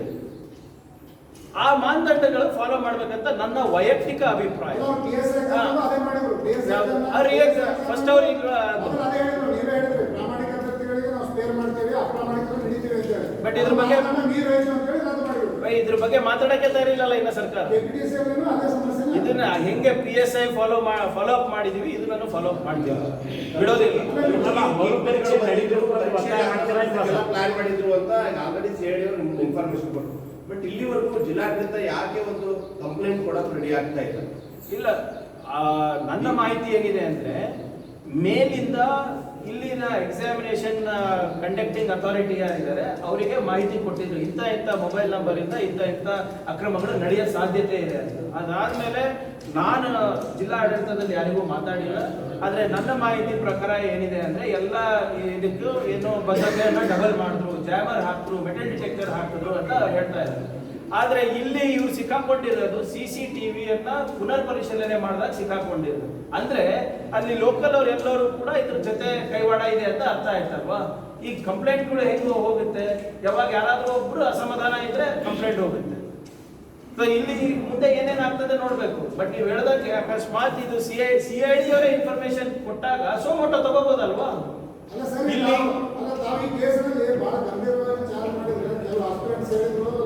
300 crore ಇದು ಡೀಲ್ ಆಗಿದೆ ಅಂತ ಹೇಳಿ. ಇಲ್ಲ ನಾನೇನು ಅಂದಾಜು ಮರುಪರೀಕ್ಷೆ ಅಂತ ಯಾಕೆ ನೇರವಾಗಿ ಆಗ್ರಹ ಮಾಡ್ತಾರೆ? ಇಲ್ಲ, ಯಾಕಂದ್ರೆ ಇದರಲ್ಲಿ ಯಾವ ರೀತಿ ಈಗ PSI ನೇಮ ಪರೀಕ್ಷೆ ಇದರಲ್ಲಿ DG ಅವರು ಹೊರಗೆ ಬಂದು ಇದರಲ್ಲಿ ಫೊರೆನ್ಸಿಕ್ ಅದು ಇದು ಮಾಡ್ಬೋದು ಅಂತ ಹೇಳಿದ್ರೆ ಅದಕ್ಕೆ ನನ್ನ ನಿಲುವು ಸ್ಪಷ್ಟವಾಗಿತ್ತು. ಇಲ್ಲಿ ಇನ್ನಾನು ಇದು ಪ್ರಾಥಮಿಕ ಹಂತದಲ್ಲಿದೆ. ಸೊ ಅದಕ್ಕೆ ನನ್ನ ಒಂದು ಹೇಳಿಕೆಯಿಂದ ಮತ್ತೆ ಆಸ್ಪಿರೆಂಟ್ಸ್ ಅವರಿಗೆ ಏನಾದರೂ ಧಕ್ಕೆ ಆಗಬಾರ್ದು ಅಂತ ಅಷ್ಟೇ ಕಾರಣಕ್ಕೆ ನಾನು ಇದ್ದೀನಿ. ನನ್ನ ವೈಯಕ್ತಿಕ ಅಭಿಪ್ರಾಯಗಳನ್ನ ನಾನು ಹೇಳ್ಕೊಡೋದು ಅದು ಪಕ್ಷದ ನಿಲುವು ಆಗಕ್ಕಾಗಲ್ಲ ಈ ಒಂದು ವಿಚಾರ ಬಗ್ಗೆ. ಕ್ವಶನ್ ಪೇಪರ್ ಔಟ್ ಆದ್ರೆ ನೀವ್ ಹೇಳ್ತಿದ್ರಿ ನಿಯಮ ಅದೇ, ಪರೀಕ್ಷೆ ಹಾಕ್ಬೇಕು ಅಂತ ನಾನು ಹೇಳ್ತಾ ಇದ್ದೀನಿ. ಆಗ್ಲಿ ಅಂತ ಎಲ್ಲ ಆಗ್ಲಿ, ಈಗ ಫಸ್ಟ್ ತನಿಖೆ ಆಗ್ಲಿ. ತನಿಖೆ ಆದ್ರೆ ಗೊತ್ತಾಗುತ್ತಲ್ವಾ ಎಲ್ಲಿ ಹೋಯ್ತು ಹೇಗೆ ಹೋಯ್ತು ಅಂತ, ಅಲ್ಲಿಂದ ಎಲ್ಲೆಲ್ಲಿ ಹೋಯ್ತು ಅಂತ ಗೊತ್ತಾಗುತ್ತಲ್ಲ. ಇವ್ರು ತನಿಖೆ ಯಾಕೆ ಹಿಂಜರ್ತಾ ಇದೆ? ಈಗ ತಾನೇ ನಮ್ಮ ಸ್ನೇಹಿತರು ಒಬ್ರು ಕೇಳ್ದಂಗೆ CID ಮಾಹಿತಿ ಇತ್ತಂತ ಹೇಳ್ತಾ ಇದಾರಲ್ಲ. ಮತ್ತೆ CID ಮಾಹಿತಿ ಇದ್ರೆ it is happening at the higher level. ಮತ್ತೆ ಅವಾಗ CID ಮಾಹಿತಿ ಇದ್ದಾಗ ಸೋಮೋಟೋ ಕೇಸ್ ಬುಕ್ ಮಾಡ್ಕೊಳ್ಳಿ. ಸೋಮೋಟೋ ಇದು ತಗೊಳ್ಳಿ ಇನ್ವೆಸ್ಟಿಗೇಷನ್. ಯಾರು ಬೇಡ ಅಂದಿದ್ದಾರೆ? ಯಾಕೆ ತಗೋತಾ ಇಲ್ಲ? ಇನ್ನೊಂದು ವಿಷಯಕ್ಕೆ ಹೋಗ್ಬೋದು. ಇದೊಂದು 5 ನಿಮಿಷ. ಈಗ ತಮ್ಗೆಲ್ಲರೂ ಗೊತ್ತಿರೋ ಹಾಗೆ ಸರ್ಕಾರಗಳು, ರಾಷ್ಟ್ರ ಸರ್ಕಾರ ಹಾಗೂ ರಾಜ್ಯ ಸರ್ಕಾರದಿಂದ ಈ ಅಮೃತ ಮಹೋತ್ಸವದ ಏನು ಕಾರ್ಯಕ್ರಮಗಳನ್ನು ಬಹಳ ವಿಜೃಂಭಣೆಯಿಂದ ಮಾಡ್ತಾ ಇದ್ದಾರೆ. ಸರ್ಕಾರದಿಂದ ಹರ್ ಘರ್ ತಿರಂಗ ಅಂತ ಒಂದು ಯೋಜನೆಯನ್ನ ಮಾಡಿದ್ದಾರೆ. ಎಲ್ಲ ಮನೆಗಳಲ್ಲೂ ಕೂಡ ನಾವು ನಮ್ಮ ತ್ರಿವರ್ಣ ಧ್ವಜವನ್ನ ಹಾರಿಸಬೇಕು ಅಂತ ಮಾಡ್ತಾ ಇದ್ದಾರೆ. ಆದರೆ ದುರ್ದೈವ ಏನಪ್ಪ ಅಂದ್ರೆ ಈ ಸರ್ಕಾರಗಳು ದೇಶಭಕ್ತಿಯನ್ನ ಮತ್ತೆ ನಮ್ಮ ಧ್ವಜವನ್ನ ಕೂಡ ಇವರು ಮಾರಾಟಕ್ಕೆ ಇಟ್ಟುಬಿಟ್ಟಿದ್ದಾರೆ. ಇವರ ಪೂರ್ವಜರಿರ್ಬೋದು, ಇವರ ಸಂಘ ಸಂಸ್ಥೆಗಳಿರ್ಬೋದು, ಸ್ವತಂತ್ರ ಹೋರಾಟದಲ್ಲಿ ಯಾವುದೇ ರೀತಿಯಾದಂಥ ಅವ್ರದ್ದು ಕೊಡುಗೆ ಇಲ್ಲ. ಧ್ವಜ ಯಾವ ರೀತಿ ಬಂತು, ಹೇಗೆ ಸೃಷ್ಟಿಯಾಯಿತು, ಏನೇನು ಕಷ್ಟ ಬಂತು, ಆ ಧ್ವಜದ ಅಡಿನಲ್ಲಿ ಎಷ್ಟು ಯುದ್ಧ ಮಾಡಿದ್ದೀವಿ, ಹೇಗೆ ಮಾಡಿದ್ದೀವಿ, ಆ ತ್ಯಾಗ ಬಲಿದಾನ ಅವರಿಗೆ ಗೊತ್ತಿಲ್ಲ. ಇವತ್ತೇನು ಮಾಡಿದ್ದಾರೆ ಅವರು? ಫ್ಲ್ಯಾಗ್ ಕೋಡನ್ನು ಚೇಂಜ್ ಮಾಡಿ ಇವತ್ತು ಇಡೀ ಖಾದಿ ಇಂಡಸ್ಟ್ರಿಗೆ ಕೂಡ ಇವರು ಬಂದ್ ಮಾಡಬೇಕು ಅಂತ ಒಂದು ಸಂಚನ್ನ ನಡೆಸಿಬಿಟ್ಟಿದ್ದಾರೆ. ಫ್ಲ್ಯಾಗ್ ಕೋಡನ್ನು ಚೇಂಜ್ ಮಾಡಿಬಿಟ್ಟು ಕೆಲವು ಉದ್ಯಮಿಗಳಿಗೆ ಮಾತ್ರ ಲಾಭ ಆಗುವಂತೆ ಪಾಲಿಯೆಸ್ಟರ್ ಫ್ಲ್ಯಾಗ್ಗಳನ್ನು ಮಾಡಲಿಕ್ಕೆ ಅನುಮತಿ ಕೊಟ್ಟಿರೋದು. ಪಾಲಿಯೆಸ್ಟರ್ ಫ್ಲ್ಯಾಗ್ಗಳನ್ನು ಮಾಡಲಿಕ್ಕೆ ಅನುಮತಿ ಕೊಟ್ಟರೆ ಯಾರಿಗೆ ಲಾಭ? The biggest manufacturer of polyester in India is the Reliance group. ಇವರು ನಿಮ್ಮ ದೇಶಭಕ್ತಿನೂ ಕೂಡ ಅದಾನಿ ಅಂಬಾನಿಗೆ ಅಡ ಇಟ್ಬಿಟ್ಟಿದ್ದಾರೆ. ಆಮೇಲೆ ಏನಾಗ್ತಾ ಇದೆ ಇವತ್ತು? ಪ್ಲಾಸ್ಟಿಕ್ ಫ್ಲಾಗ್ಸ್, ಆ ಫ್ಲಾಗ್, ಈ ಫ್ಲಾಗ್ ಎಲ್ಲ ಏನೇನೋ ಕೊಟ್ಬಿಟ್ಟು ಸರ್ಕಾರದಿಂದ ಬರುವಂತ ತ್ರಿವರ್ಣ ಧ್ವಜನಲ್ಲಿ ಸಾಕಷ್ಟು ಲೋಪ ಇದೆ.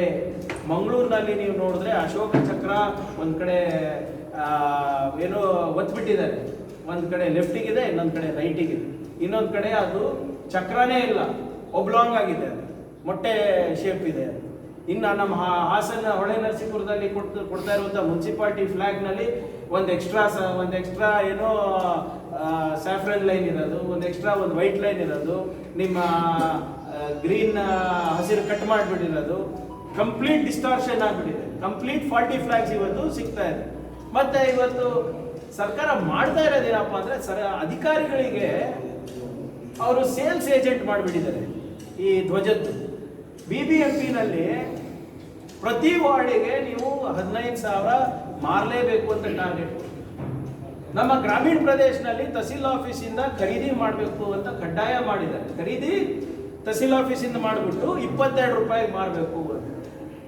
ಪಂಚಾಯತ್ನಲ್ಲಿ ಏನು ಮಾಡ್ತಾ ಇದ್ರೆ ಪಂಚಾಯತಿನ ಅಂಟೈಡ್ ದುಡ್ಡಿನಲ್ಲಿ ಅವ್ರು ಖರೀದಿ ಮಾಡಿಬಿಟ್ಟು ಪಂಚಾಯತ್ನಲ್ಲಿ ಕೊಡಬೇಕು ಅಂತ. ಕೆಲವು ಕಡೆ ಏನು ಮಾಡ್ತಾ ಇದ್ದಾರೆ, ನೀವು ರೇಷನ್ ಬೇಕಂದ್ರೆ ನೀವು ಒಂದು ಧ್ವಜ ಖರೀದಿ ಮಾಡಬೇಕು ಅಂತ ಕೂಡ ಸಾಕಷ್ಟು ಒತ್ತಾಯ ಮಾಡ್ತಾರೆ. ಸರ್ಕಾರಿ ಸವಲತ್ತು ಬೇಕಾಗಿದ್ರೆ ನೀವು ಧ್ವಜ ಖರೀದಿ ಮಾಡಬೇಕು, ಕೊಡ್ತಾ ಇಲ್ಲ, ಖರೀದಿ ಮಾಡಬೇಕು ಅಂತ.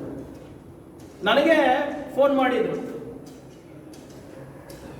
ಅಧಿಕಾರಿಗಳು, ಸರ್ ನಿಮ್ಗೋಸ್ಕರ 20,000 ಫ್ಲಾಗ್ ಇಟ್ಟಿದ್ದೀವಿ, 4,40,000 ಕೊಟ್ಬಿಟ್ಟು ತಗೊಳ್ಳಿ ಅಂತ. ನಾನು ಹೇಳಿದೆ ಯಾವ ಫ್ಲಾಗ್ ಅಪ್ಪ ಇದು, ಯಾರು ಮಾಡ್ತಾ ಇರೋದು ಇದು? ಇಲ್ಲ ಸರ್ ಎಲ್ಲ ಶಾಸಕರು ಕೂಡ ತಗೊಂಡಿದ್ದಾರೆ, ನೀವು ತಗೊಳ್ಳಿ. ಏನು ಕಡ್ಡಾಯ ಮಾಡಿದರೆ ಅಂತ ಕೇಳಿದೆ. ಅವರು ಸ್ವಲ್ಪ ಹೆದರ್ದವಾಗ ನನಗೆ ಏನು ಮಾಹಿತಿ ಕೊಟ್ಟಿಲ್ಲ. BJP ಶಾಸಕರು ತಗೊಂಡಿದ್ದಾರೆ ಸರ್, ಅವ್ರದ್ದೇ ಅಲ್ವಾ ಕಾರ್ಯಕ್ರಮ ಅಂತ. ಅಂದರೆ ಇದು ಯಾರಿಗೋಸ್ಕರ ದುಡ್ಡು, ಎಲ್ಲಿ ಹೋಗ್ತಾ ಇದೆ? ಇದು ಸರ್ಕಾರಕ್ಕೆ ಹೋಗ್ತಾ ಇದೆಯಾ? ಸರ್ಕಾರ ಖರೀದಿ ಮಾಡಿಬಿಟ್ಟು ಮಾರಾಟ ಮಾಡಿಬಿಟ್ಟು ಮತ್ತೆ ಯಾವುದೋ ಕಂಪನಿ ಕಳಿಸ್ಬೇಕಂತ ಗುಜರಾತಿಗೆ. ದಯವಿಟ್ಟು ನಮ್ಮ ಮಾಧ್ಯಮ ಸ್ನೇಹಿತರು ತಿಳ್ಕೋಬೇಕು ಇವಾಗ ಎಲ್ಲಿಗೆ ಹೋಗ್ತಾ ಇದೆ, ಹೇಗೆ ಆಗ್ತಾ ಇದೆ ಅಂತ. ನನಗೆ ಆಶ್ಚರ್ಯ ಏನಪ್ಪ ಅಂದರೆ BJPದವರು ಯಾಕೆ ಇವರು ನಕಲಿ ದೇಶಭಕ್ತರು ಅಂತ ಹೇಳ್ತೀನಂದ್ರೆ, ಆ ಕಾಶ್ಮೀರ್ ಫೈಲ್ಸ್ ಬಂದಾಗ ಸ್ಪೀಕರ್ ಅವರು ಸರ್ಕಾರ ಕೇಳಿದ್ರೋ ಬಿಟ್ಟರೋ ಗೊತ್ತಿಲ್ಲ, ಟ್ಯಾಕ್ಸ್ ಫ್ರೀ ಮಾಡಿದ್ರು ಸದನದಲ್ಲಿ. ಇಡೀ ಸದನಕ್ಕೆ ಟಿಕೆಟ್ಸ್ ತಗೊಂಡ್ರು ಮಲ್ಟಿಪ್ಲೆಕ್ಸ್ನಲ್ಲಿ, ಐಷಾರಾಮಿ ಮಲ್ಟಿಪ್ಲೆಕ್ಸ್ಗಳಲ್ಲಿ free. Kashmir files was free. ನಮ್ಮ ಕಲಬುರಗಿನಲ್ಲಿ ಎಷ್ಟು ಜನ ಶಾಸಕರು, BJP ಶಾಸಕರು ಪೋಸ್ಟರ್ಗಳು ಹಚ್ಚಿ ಇಲ್ಲಿ ಬಂದು ಥಿಯೇಟರ್ಗೆ ತೋರಿಸಿಲ್ಲ, ಫ್ರೀ ಉಚಿತವಾಗಿ ಮಠಾಧೀಶ್ವರಗಳಿಗೆ ಕರ್ಕೊಂಡು ಹೋದ್ರು, ಸಾರ್ವಜನಿಕರಿಗೆ ಕರ್ಕೊಂಡು ಹೋದ್ರು, ಕಾರ್ಯಕರ್ತರಿಗೆ ಕರ್ಕೊಂಡು ಹೋದ್ರು. ಕಾಶ್ಮೀರ್ ಫೈಲ್ಸ್ಗೆ ಟಿಕೆಟ್ ಖರೀದಿ ಮಾಡೋಕ್ಕೆ ಇವ್ರ ಹತ್ರ ದುಡ್ಡಿದೆ, ಟ್ಯಾಕ್ಸ್ ಫ್ರೀ ಮಾಡೋಕ್ಕಿದೆ. ಆದರೆ ರಾಷ್ಟ್ರ ಧ್ವಜವನ್ನು ಉಚಿತ ಮಾಡಿಕ್ಕೆ ಇವ್ರ ಕಡೆ ಇವ್ರ ಯೋಗ್ಯತೆ ಇಲ್ವಾ ಇವರಿಗೆ? ಇಷ್ಟೇನ ಇವ್ರ ದೇಶ ಪ್ರೇಮ? ಯಾಕೆ ಇವರು ಖಾದಿ ಕಂಡ್ರೆ ಅಲರ್ಜಿ ಇವರಿಗೆ? ಅಲ್ಲಿ ಯಾವ ಶ್ರೀಮಂತರ ಕೆಲಸ ಮಾಡ್ತಾ ಇಲ್ಲ ಸರ್. ಪಾಪ ಒಬ್ಬ ಟೇಲರು, ಒಬ್ಬ ಡೈ ಹಾಕೋರು ಅಥವಾ ಒಬ್ಬ ದರ್ಜಿ ಅಲ್ಲಿ ಏನು ಎಲ್ಲರೂ ಸೇರಿದ್ರೆ 4,000ನೋ 5,000ನೋ ಗಳಿಕೆ ಅವ್ರದ್ದು.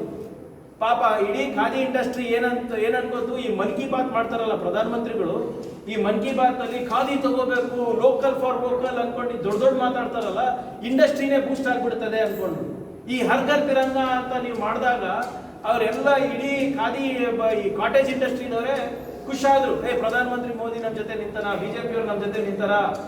ಈಗ ಕೋಟ್ಯಾಂತರ ಫ್ಲಾಗ್ಗಳು ಇವತ್ತು ನಾವು ಮಾಡಿ ಅದು ಇಡೀ ರಾಷ್ಟ್ರಾದ್ಯಂತ ನಾವು ಕಳಿಸಿದಾಗ ನಮಗೆ ಲಾಭ ಆಗುತ್ತೆ, ಈ ಇಂಡಸ್ಟ್ರಿಗೆ ಮತ್ತೊಮ್ಮೆ ಒಂಥರ ರಿವೈವಲ್ ಆಗುತ್ತೆ ಅಂತ, ಪುನರ್ ಜೀವ ಕೊಟ್ಟಂಗೆ ಆಗುತ್ತೆ ಅಂದ್ಬಿಟ್ಟು ಅವರೆಲ್ಲ ಸಂತೋಷದಲ್ಲಿದ್ರು. ಆದರೆ ಈ ಮೋದಿ ಸರ್ಕಾರ ಗಪ್ಚುಪ್ಲೆ ಈ ಫ್ಲಾಗ್ ಕೋಡನ್ನು ಚೇಂಜ್ ಮಾಡಿ ಬರೇ ಅಂಬಾನಿಗೆ ಹೆಲ್ಪ್ ಆಗ್ಲಿಕ್ಕೆ ಮಾಡಿರೋಂಥ ಕೆಲಸ ಇದು. ನೀವು ಎಷ್ಟು ಫ್ರೀ ಫ್ಲಾಗ್ ಕೊಟ್ಟಿದ್ದೀರಪ್ಪ ಇಲ್ಲಿವರೆಗೂ? ಕಾಶ್ಮೀರ್ ಫೈಲ್ಸಿಗೆ ತೋರಿಸುವ ಪ್ರೀತಿ ನಮ್ಮ ರಾಷ್ಟ್ರ ಧ್ವಜಕ್ಕೆ ಬಂದಿಲ್ಲ ಅಲ್ಲ? ನಿಮ್ಮ ಇತಿಹಾಸ ಪುಟ ತೆಗೆದು ನೋಡಿದ್ರೆ ನೀವು ಯಾವಾಗಲೂ ದೇಶ ವಿರೋಧಿ ಕೆಲಸನೇ ಮಾಡಿದ್ದೀರಿ. ಅದೆಲ್ಲ ಇವಾಗ ಹೇಳ್ಕೊಂಡು ಹೋಗೋಕ್ಕಾಗಲ್ಲ. ಇನ್ನು ಗೋವಲ್ಕರ್ ಅವ್ರು ಏನು ಹೇಳಿದ್ರು, ಹೆಗ್ಡೆವಾರ್ ಅವ್ರು ಏನು ಹೇಳಿದ್ರು, ಸಂವಿಧಾನ ಲೋಕಾರ್ಪಣೆ ಸಂದರ್ಭದಲ್ಲಿ ನೀವು ತ್ರಿವರ್ಣ ಧ್ವಜದ ಬಗ್ಗೆ ಏನು ಹೇಳಿದ್ರಿ, ಇಲ್ಲಿ ನಿಮ್ಮ ಈಶ್ವರಪ್ಪ ಅವರು ಭಾಗವತ್ ಧ್ವಜನೇ ಮೊದಲು ಅಂತ ಹೇಳಿದ್ರು.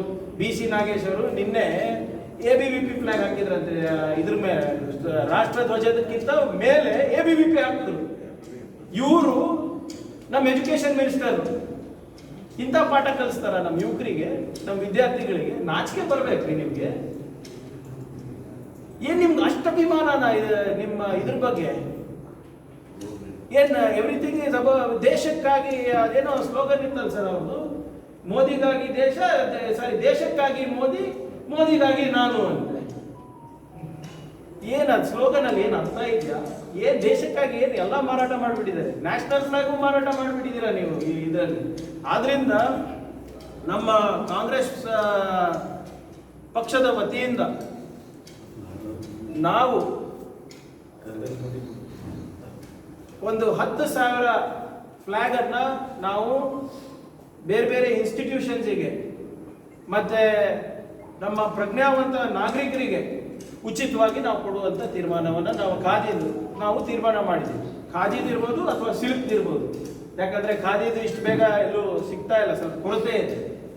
ಆದರೆ ಖಾದಿ ಅಥವಾ silk hand made what ever is available as per the norms, flag code norms ಏನಿದೆ ಅದನ್ನ ನಾವು ಕೊಡುವಂತ ತೀರ್ಮಾನ ನಮ್ಮ ಅಧ್ಯಕ್ಷರು ತಗೊಂಡಿದ್ದಾರೆ.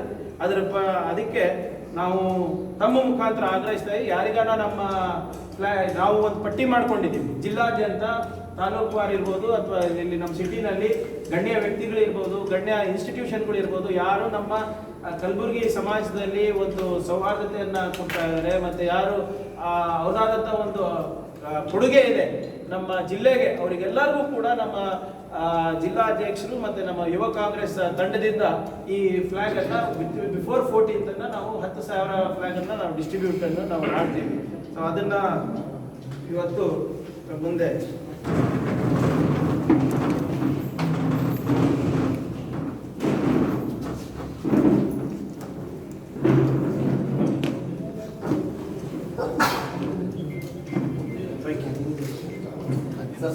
ಸರ್ ಒಂದು ಸೆಕೆಂಡ್